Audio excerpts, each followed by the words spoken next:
My name is Nora Evans. I'm 33, and my life has always been about control.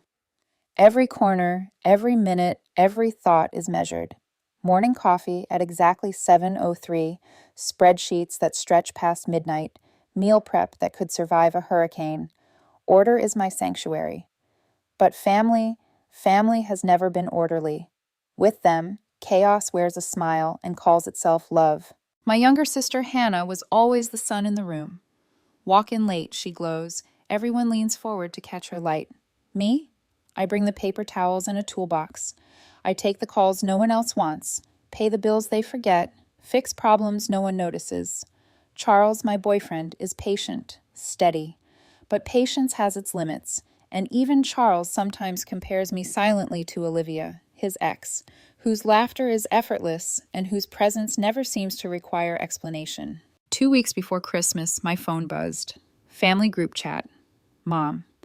Can't wait to see everyone at Hannah's for Christmas. It'll be magical. 27 heart emojis. 2 gifts from Dad because he still can't tell which button is which. I waited for a follow-up. Nora, can you bring ice? Or hope you can make it? Nothing. Typing bubbles. Apologies never came. Silence. I typed carefully. Should I come on the 24th or the 25th? 3 minutes, 5, 10. Mom finally replied, Oh, honey, we figured you'd be slammed with work. Hannah's place is tight. We'll do something with you later. Don't stress. It's easier this way. Easier this way. Those words sat like a stain on my screen. Easier for whom? Not me. Not ever me.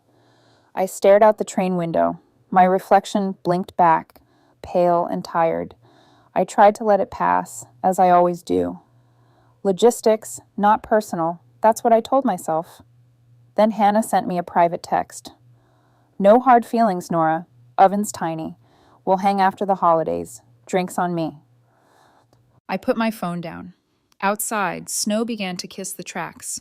Powder soft. Indifferent. I unlocked my browser. Cabin listings.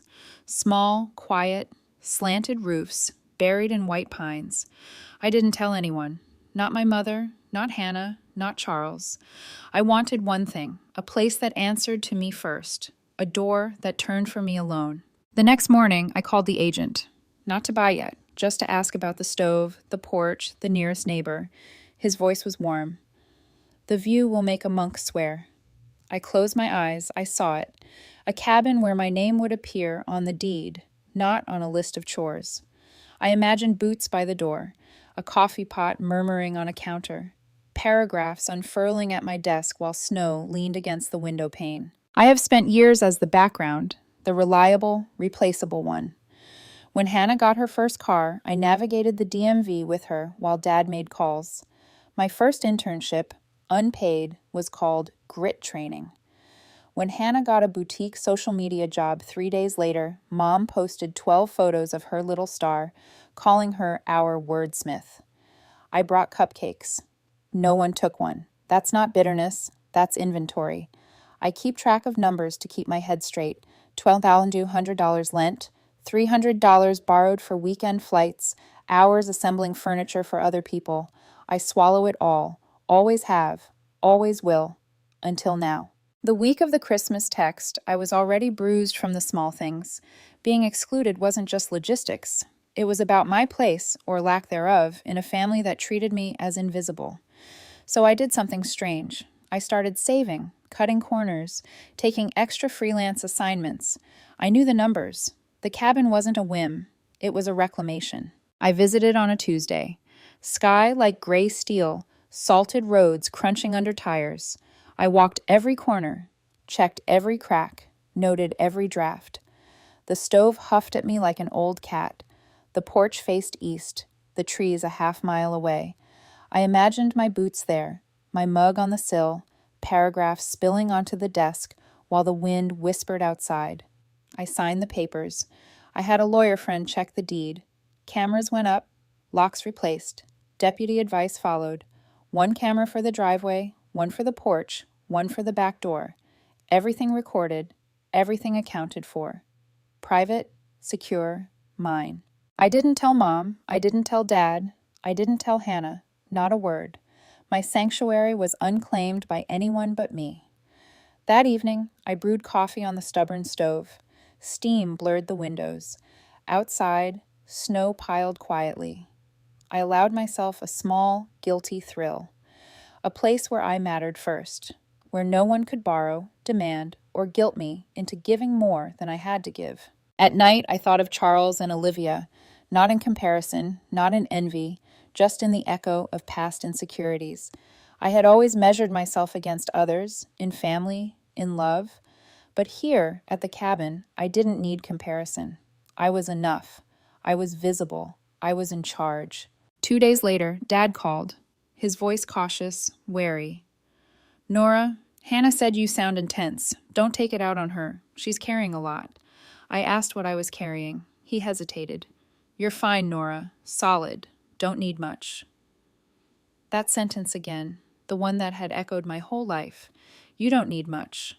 They thought it was enough reason to ask, demand, expect, borrow, trespass. I was done with being enough for everyone else and nothing for me. That night, I stood in the cabin, looking at my own boots by the door, the key hanging on the hook. Snow pressed against the glass. I whispered to myself, "This is mine. Mine to protect. Mine to live in. Not out of spite, not for revenge. Just because it belonged to me. Finally." And for the first time in years, I slept without guilt.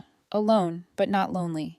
Invisible, but finally seen, by myself. The cabin was small, 2 bedrooms, a pitched roof that caught the snow like a crown, and a stove that complained at every low flame. But to me, it was perfect. It belonged to me. Not to Mom, not to Hannah, not to Charles or Olivia, just me. I walked the perimeter slowly, notebook in hand, noting every imperfection. A hairline crack on the porch step. A draft under the kitchen window. The wax ring in the bathroom that probably needed replacing. My hands traced the edges of the counters. I imagined my mornings here, coffee steaming, snow leaning against the glass, my journal open to a blank page waiting for the words I hadn't allowed myself to write for years. I hired a lawyer, Priya, who laughed softly when I described the plan. "You're serious about this," she said, raising one brow. I nodded. I had to be. This cabin wasn't just property. It was proof that I could say no, that I could protect something sacred to me. Cameras went up, locks replaced, a small motion sensor installed. The deputy at the Tiny Mountain substation recommended a 3rd camera for the back door. "People love back doors," he said, dry and precise. I followed his advice. Settling in that first night, I lit a small fire in the stove and sank into a chair with a mug of coffee. The snow pressed against the windows, whispering secrets only I could hear. My phone remained silent. No messages, no guilt trips, no passive-aggressive reminders of all I'd given and never received. Just the soft hum of the cabin and my own thoughts. Memories came unbidden, uninvited. Birthday mornings when I spent hours decorating while Hannah got ready in peace. Dollars lent for weekend flights or late-night emergencies that vanished into oblivion. Hours assembling furniture, walking dogs, babysitting, all while the spotlight shone somewhere else. I realized that I had never taken space for myself. Not truly, not until now. And yet the shadow of Charles and Olivia lingered in small, almost imperceptible ways. Olivia's name had once felt like a challenge, a benchmark I could never reach. But here, with the snow falling and the wood smoke curling into the air, comparison faded. I was enough. I didn't have to charm anyone, impress anyone, or justify myself. For the first time, I could just be. I made small routines, waking before dawn, brewing coffee on the cranky stove, jotting notes about work and life. I walked the snow-crusted driveway, watched the fox dart between the trees, counted the time it took the sun to hit the ridge. These rituals were mine. Small, deliberate, grounding. Each one a statement. I exist here. I matter here. And yet, a whisper of unease remained. This sanctuary, so quiet, so perfect, was a magnet for all the expectations I had spent years avoiding. I thought about my family, how they would react, how Hannah might demand entry, how Mom might guilt me into giving up control, and part of me, an almost mischievous, cautious part, wanted to see what they would do. The cabin wasn't just walls and a roof, it was a test. How far would I go to protect my boundaries? How far would they push before realizing that I was no longer the girl who would always say yes? The days passed. I furnished the cabin minimally but thoughtfully. A desk by the window, a single chair, a stack of notebooks, my boots always by the door, the key hung on its hook. I felt a slow, growing sense of autonomy. This was not rebellion, not revenge, just life taken back. Sometimes I imagined the confrontation before it happened. Hannah's voice, sharp with entitlement. Mom, flustered and apologetic. Charles caught in the middle. I rehearsed my words silently, measured, firm. No. That one word would carry years of silent frustration. No. It was not harsh. It was truth. The first night, I brewed tea and sat by the fire, letting the quiet settle around me. Outside, the snow leaned against the window, indifferent and pure. Inside, I felt something I hadn't in a long time. Control. Control over space, over time, over the narrative of my life. This cabin was a small fortress of clarity in a family that had always demanded my surrender. Even in that peace, I was alert. I checked the locks twice, reviewed the camera angles, adjusted the motion sensor. Each precaution was both practical and symbolic. I was no longer invisible. I was present. I had borders, and they would be respected. And in those quiet hours, I allowed myself a rare indulgence, imagining Christmas morning in the cabin. No dishes, no obligations, no one standing over me demanding service or attention. Just pancakes, the hiss of the stove, the first light of day spilling across the snow, and my name, Nora, finally in the right place. The narrative had shifted. For the first time, I was not the background. I was the story. But beneath the comfort, a tension hummed. I knew the family would come, sooner or later. Hannah would push, Mom would plead, Dad would expect compliance, Charles might offer quiet counsel, but this was my fight, and I was ready. The sanctuary was mine, and the real challenge, the test of how much I had grown, how far I would go to protect myself, was still to come. It happened on a crisp morning, the kind where snow crunches sharply under your boots and the sky is a flat, pale blue. I had driven into town for groceries, the little metal basket rattling in the trunk, and returned to a sight that made my chest tighten. Tire tracks, fresh, deep, clawing up my driveway. Boot prints on the porch. Smudges where someone had steadied themselves. I froze. The hairs on my neck rose without warning. I reached for my phone and tapped into the camera feed. There they were, Mom in her puffer jacket, her phone held like a shield. Dad, old beanie pulled low. Hannah, white boots crunching over snow, filming the cabin like an influencer on a sponsored tour. Charles nowhere to be seen. And then, absurdly, a locksmith with a coil of tools, bending toward my lock with practiced hands. I exhaled slowly, counting breaths. This was exactly why I had installed cameras, changed locks, and called the deputy. Not paranoia, not fantasy, protection, boundaries, respect. The deputy picked up on the second ring. Nora? Address? I gave it. He whistled low. Yeah, I know the place. You've got them on camera. 3 angles? 2 angles plus the back door, I said. I'll come by. Don't go out alone. Save the footage to a drive. Don't send it yet. I brewed tea, sat at the small table, hands wrapped around the mug. The world outside seemed to hum with snow. My phone lit up. Mom, 6 missed calls. Dad, 4. Hannah, 3. A single text from Charles. Nora, we're just trying to help you not be alone. I ignored them. The deputy arrived, calm, professional. We watched the footage together. Mom trying the handle, Hannah stepping around her, Dad peering over shoulders. The locksmith, oblivious to the emotional undercurrents, working as if any lock were a business problem. The deputy's voice was level. Family or not, attempting to defeat a lock is unlawful entry. You say the word, we file. I nodded. I said the word. Later, standing in the doorway, I let my voice be low, steady. Leave. Hannah blinked hard, incredulous. You would really call the police on us instead of sharing an empty cabin? It isn't empty, I said. I'm in it. Mom's jaw trembled. You've changed, she said. Yes, I have. Hannah's face hardened. You owe us, she said, the echo of every favor and unpaid debt ringing through the snowy air. No, I said, I don't. They looked to the deputy, seeking reinforcement, validation. There was none. The uniform didn't bend to entitlement. He tipped his hat to the drive and said nothing. Slowly, reluctantly, they left, pulling boots and tires away as though detaching from a bandage they still wanted to keep. Inside, I leaned my forehead against the cool wood of the door, hands trembling. Then, tea in hand, I sat at the table and wrote down everything: timestamps, phrases, positions, where Hannah stood, the angles of Mom's phone. I let the shake in my hands steady mid-sentence. This was evidence, not vengeance. Boundaries, not theatrics. Days passed. Snow accumulated, crisp footprints marking my own solitude. Mom called and texted. Hannah and Dad followed in waves. Guilt, bargaining, anger.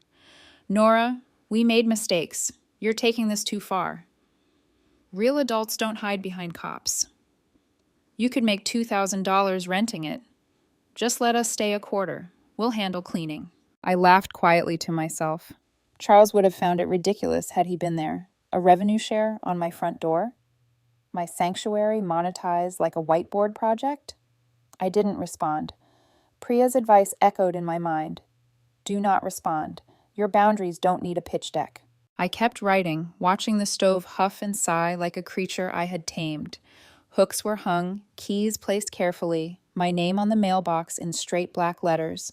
Letters arrived, one addressed to me at the cabin, the next the local paper, both mine. Finally, tangible recognition. The deputy checked in later, slow afternoon, casual like weather. Your folks swung past, he said. Just letting me know. I thanked him. Security upgraded. New locks, high grade, key control, receipt kept. Each precaution was adult, necessary, and oddly comforting. And then, the final surge. A Sunday night. Cameras pinged. Twin headlights on the snow. Hannah's white boots on my steps. Mom gripping her phone. No locksmith this time. I didn't open the door. I called the deputy. Within minutes, he arrived. Together, we watched the confrontation from the threshold. Even empty. This is private, he said. I opened the door, just enough to speak. Leave. My voice was calm, resolute. Hannah stiffened. Mom's lips pressed together, silent. No words of guilt, no excuses. Just the realization that I had changed. Inside, I finally let myself breathe fully. Tea on the table, snow pressed against the window, my journal open. The cabin was mine, not just as property, but as proof that I could defend myself, assert boundaries, and finally claim the space I had always deserved. I was alone, but I was not lonely, invisible no longer, seen at last by myself. Winter passed slowly, softly. Snow melted and reformed, the world outside shifting in rhythms that had nothing to do with anyone else's expectations. Inside the cabin, I established my life. Each morning, the stove greeted me with its low huff. Each evening, I counted the time the sun touched the ridge, the way the light fell on my desk, on my boots by the door. These small rituals became my quiet anchors. The family calls and messages didn't stop entirely. Mom's voice, sugary and pleading, Hannah's thinly veiled entitlement, Dad's habitual insistence that generosity is owed, not given, they all tried, but they no longer reached me. Priya had reminded me, you don't owe anyone access to your life. You don't have to explain your boundaries. I repeated it daily. It became a mantra, a shield, a lighthouse. I started to notice the small things I had missed in my own life for years. The fox that darted between the trees at dusk, the way the coffee smelled when poured into my favorite mug, the quiet click of the stove, the slow tick of the wall clock. Each sound, each moment was a claim. I existed first for myself. My life was no longer measured by service to others or silent compliance. Even Charles's presence became a new kind of comfort. He visited occasionally, but always respectful, always outside the orbit of intrusion. He never tried to persuade me to relent or explain myself. There was no Olivia, no ex-girlfriend shadow haunting our space. Just us, genuine, unhurried, and steady. It was a lesson in patience and trust, not just for him, but for me. Occasionally, I would imagine the confrontations, replaying them in my head. I felt a strange sense of calm, not because I had won in the traditional sense, but because I had finally taken the position I had always needed: firm, clear, unyielding where necessary. The cabin, the locks, the cameras, they were symbolic, yes, but more than that, they were practical reminders that life could be curated, boundaries could be enforced, and solitude could be a choice, not a punishment. A letter arrived one spring. Mom, at last, included my name. Not a demand, not a guilt-laden plea, just an acknowledgement. A photo of Hannah at her desk, a family snapshot on her mantle, a note in flowing pen. You'll always have a place here when you're ready to stop being stubborn. No apology, no expectation. Just an olive branch, a recognition that boundaries can coexist with love. I slid the card under a paperweight and left it there. Not to brood, not to soften, but to remember what it looks like when words are offered without strings attached. Over the summer, life outside the cabin taught me more quiet lessons. The feed store clerk who greeted me by name, the diner waitress who topped my mug before I asked, the librarian who set aside a newspaper for me. All subtle reminders that acknowledgement does not require sacrifice. That sometimes the world sees you simply because you show up fully, entirely yourself. Even Hannah's posts online, careful, glowing tributes to family first and forgiveness, didn't stir anger. I read them, nodded, and chopped onions for dinner. And I cried. Not from bitterness, but because I realized how much space I had taken back, how much I had carved for myself, how much I had learned to protect without resentment. The reflex to cave, to comply, to apologize for existing still tapped at my mind sometimes. Old voices, Mom's hurt tone, Dad's disappointment, Hannah's insistence that generosity is owed, but I let it pass. I had coffee on the porch, notebook open, my own thoughts spilling freely, uninterrupted. The cabin had taught me something deeper than boundaries. It had taught me presence, ownership, peace, born from vigilance. I kept one sentence from that winter on a sticky note above my desk. This isn't about payback, it's about boundaries. Each morning, I read it aloud. Each night, I felt it resonate. I didn't buy the cabin to punish anyone. I bought it because I am a person. People get to have doors that close. I'm Nora Evans, 31, meticulous, grounded, unshakable. The cabin isn't a symbol. It's wood and screws, a stove that huffs when cold, a porch that catches the sunrise. It's the embodiment of my choice, my claim, my refusal to be invisible any longer. I don't need much. That was what they said. Here's mine. I need what's mine to be mine. And when the first snow of the new year dusts the porch, I'll make pancakes again, alone, peacefully, without guilt, without expectation. The coffee will steam, the journal will open, and I'll write the only headline I need to read: I am home.